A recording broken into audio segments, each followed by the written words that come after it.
இந்த இடம் கரெக்டாக பார்த்தீங்கன்னா அவினாசியிலிருந்து மேட்டுப்பாளையம் போகக்கூடிய வழியில் குமரன்குன்று தேரம்பலத்துக்கு இடையில இருக்குது.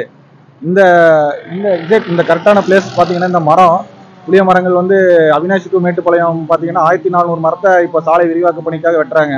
இந்த குமரன்குன்று தேரம்பலத்துக்கு இடையில இருக்க இந்த இடம் கரெக்டான இடம் பார்த்தீங்கன்னா மேட்டுப்பாளையத்தோட நுழைவாயில் மரத்திலேயே அமைஞ்சிருக்கு. இயற்கையாகவே நமக்கு கொடுத்த மாதிரி இருக்கும். 2 பக்கம் புளிய மரம், 2 பக்கம் அடர்த்தியாக அப்படியே ஒரு நுழைவாயில் மாதிரி இருக்கும். நம்ம உள்ளே பூந்து போனால் அதுவும் இயற்கை சூழலுக்குள்ளே போன மாதிரி இருக்கும். நம்ம வனப்பகுதிக்குள்ளே போன மாதிரி ஒரு அழகான ஒரு நல்ல ஃபீலிங் தந்துருக்கும். இப்போ இந்த மரத்தை சாலை விரிவாக்க பணிக்காக நெடுஞ்சாலைத்துறையினர் வெட்டுறாங்க. 1400 மரத்தையும் வெட்டுறாங்க. அதில் இந்த இடத்தையும் வெட்டுறாங்க. மற்ற இந்த இடம் வெட்டும் போது பார்த்தீங்கன்னா இந்த பகுதி மக்களுக்கு கொஞ்சம் வருத்தமாக இருக்குது. மேட்டுப்பாளையம் பகுதி மக்களுக்கும் சரி, அன்னூர் பகுதி, இந்த சாலை ஓர இருக்க கிராம பகுதி மக்களுக்கெல்லாம் பார்த்தீங்கன்னா இந்த கரெக்டான இந்த இடம், இந்த நுழைவாயில் இருக்கக்கூடிய இந்த மரம் பார்த்தீங்கன்னா வெட்டும்போது எல்லாத்துக்கும் ரொம்ப வருத்தமாக இருக்காங்க. நிறைய பேர் வந்து பார்த்துட்டு போகிறாங்க. இந்த ஒரு 2-3 நாளாவே வந்து நிறைய பேர் இந்த மரத்தை வெட்டுறாங்களான்ட்டு வந்து நல்லா வீடியோ ஃபோட்டோஸ் எல்லாம் எடுத்துகிட்டு போயிட்டு இருக்காங்க. இது வந்து பார்த்தீங்கன்னா நெடுஞ்சாலைத்துறை வந்து அவங்க சாலை காலத்தின் கட்டாயத்திற்காக விரிவாக்கம் பண்ணுறதுனால மரத்தை வெட்டுறாங்க. இந்த மரத்தை வெட்டிட்டு வேற பகுதியில் வந்து மரத்தை நடுறேன்னு சொல்லியிருக்காங்க. அதே 1400 மரத்துக்கு வேற பகுதியில் நடுறேன்னு சொல்கிறாங்க. அதை வந்து நெடுஞ்சாலைத்துறை சொல்லியிருக்காங்க. இருந்தாலும் கவர்மெண்ட் வந்து அதை நடுறாங்களா இல்லையா, பராமரிக்கிறாங்களாங்கிறத கவர்மெண்ட் வந்து ஃபாலோ பண்ணணும். இது இந்த பகுதி வந்து ரொம்ப ரொம்ப இம்பார்ட்டன்ட். நம்ம ஊட்டி மேட்டுப்பாளையம் இது ஒரு நுழைவாயில்னு சொல்லலாம். நீங்கள் விஐபியெல்லாம் வந்து சூலூரில் இருந்தாலும் சரி, ஏர்போர்ட்டில் இருந்தாலும் சரி, இந்த வழியாக தான் வருவாங்க. அன்னூர்லேருந்து மேட்டுப்பாளையம் போவாங்க. நிறைய சுற்றுலா பயணிகள் வருவாங்க. இந்த மரத்தை பார்க்கும்போது எல்லாருமே நின்று ஒரு நிமிஷம் ஃபோட்டோ எடுப்பாங்க.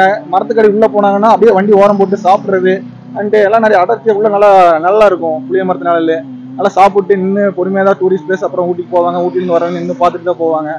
இது வந்து கோயம்புத்தூரில் வந்து நிறைய பகுதிகள் இந்த மாதிரி புளிய மரங்கள் எல்லாம் அப்பப்போ சாலை விரிவாக்கத்தில் வெட்டிட்டாங்க. இது கடைசின்னு நினைக்கிறேன். இந்த பகுதி வந்து அன்னூர் டு மேட்டுப்பாளையம் நிறைய புளிய மரங்கள் இருந்த ரோடு இது கடைசியாக இந்த ரோடுமே புளிய மரங்கள் எல்லாம் வெட்டுறாங்க.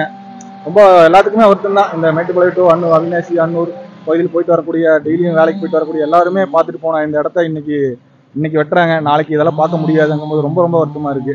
இன்னைக்கு வந்து நம்ம மேட்டுப்பாளையம்ல இருந்து அவினாசி வரை செல்லக்கூடிய ஒரு நெடுஞ்சாலை விரிவாக்க பணிகளுக்காக மரங்கள் வெட்டப்பட்டு இருக்கிற விஷயத்த இன்னைக்கு வந்து நம்ம ஒரு பெரிய வேதனையோட, குறிப்பா சொல்லணும் அப்படின்னா துறை சார்ந்த அதிகாரிகளுக்கும் அந்த பணி செய்யக்கூடிய நெடுஞ்சாலைத்துறை அதிகாரிகளுக்கும் ஒரு வழியோட தான் அந்த பணியை மேற்கொள்றாங்க.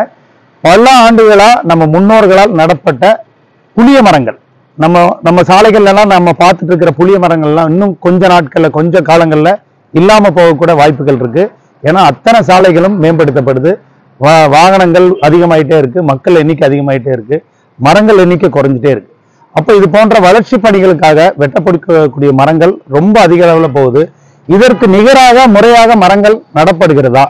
வளர்ச்சி எனக்கு வேணும், அதே நேரம் அதுல உள்ள அந்த வெட்டப்படுற மரங்களுக்கு ஒரு மரத்துக்கு 10 மரம் நடணும் அப்படின்ற விதி முறையாக பின்பற்றப்படுதான்னு கேட்டா தமிழக அளவில் இல்ல, இந்திய அளவில் பார்த்தாலே அது முறையாக பின்பற்றப்படுவதில்லை. அது அப்படியே நடப்பட்டா கூட முறையா பராமரித்து வளர்க்கப்படுவதில்லை. அதற்கு நிறைய முன்னுதாரணங்கள் நம்ம கோவையிலும் இருக்கு, தமிழகம் முழுவதும் இந்திய அளவிலும் அது போல இருக்குது. ஏன்னா இடமே இல்லை. ஒரு சாலை விரிவாக்கம், இப்ப இந்த சாலை விரிவாக்கத்திலே பாத்தீங்கன்னா எண்டு டு எண்டு ரோடு போடுறாங்க. அதனாலதான் அந்த மரங்கள் இருக்க வேண்டிய சூழல் வருது. அதுல ஒரு சில மரங்கள் விடப்படுறதும் இருக்கு.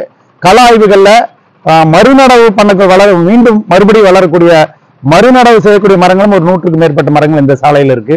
அப்படின்றது மனதிற்கு ஒரு ஆறுதலான விஷயம். இது போக இந்த சாலை பணி நிறைவடையும் தருவாயில் வெட்டப்பட்ட மரங்களுக்கு இணையாக 10 மடங்கு மரங்கள் நடப்படணும் அப்படின்ற கோரிக்கை தொடர்ந்து முன்வைக்கப்பட்டாலும் நடத்தப்படணும் அப்படின்றத நம்ம கோவை மாவட்ட பசுமை குழு சார்பாக கேட்டுக்கிறோம். இதுல குறிப்பா ஒரு விஷயம் சொல்லணும். கோவை மாவட்டத்தை பொறுத்த வரைக்கும் தற்போது வந்திருக்கிற புதிய மாவட்ட ஆட்சியர் மாவட்ட பசுமை குழுவை முறைப்படுத்தணும்.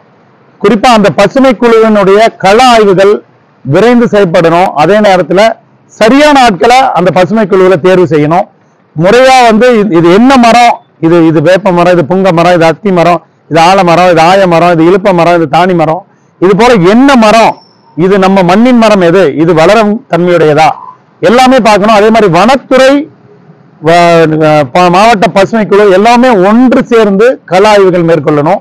அந்த கள ஆய்வுகள் முறையாக வழங்கப்படணும். அதுல வந்து விடப்படக்கூடிய மரங்கள் எல்லாமே ஒரு டீம் ஒர்க்கா ஒரே இதுல நம்ம பண்ணி கொடுத்து அந்த பணிகள் மேற்கொள்ளணும்ன்றது ஒரு முக்கியமான விஷயம். அதே மாதிரி பல சாலை விரிவாக்கங்கள்ல மறுநடவு செய்யக்கூடிய மரங்களையும் முறையா அதற்கான நிதி ஆதாரங்களையும் அரசாங்கம் ஒதுக்கணும். அப்பதான் அந்த துறை சார்ந்த அதிகாரிகளும் செய்ய முடியும். அதே மாதிரி பராமரிச்சு வளர்த்து எடுக்கணும். இப்ப பாருங்க, சமீபத்துல நம்ம கன்னியாகுமரி பக்கத்துல இருக்க வள்ளியூர் அப்படின்ற இடத்துல ஒரு தேசிய நெடுஞ்சாலை விரிவாக்கத்துக்காக ஒரு 251 மரங்கள் எடுக்க வேண்டிய சூழல் இருந்து அத்தனை மரங்களையும் மறுநடவு தான் பண்ணியிருக்கோம். ஒரு மரம் கூட வெட்டப்படல. 251 மரங்களும் மறுநடவு செய்யப்பட்டு மறுவாழ்வை அடைந்து வாழ்ந்துட்டு இருக்கின்றது ஒரு பெரிய வரவேற்கத்தக்க விஷயம். அதற்காக ஒரு விருதும் தேசிய நெடுஞ்சாலைத்துறை சார்பா வழங்கப்படுது.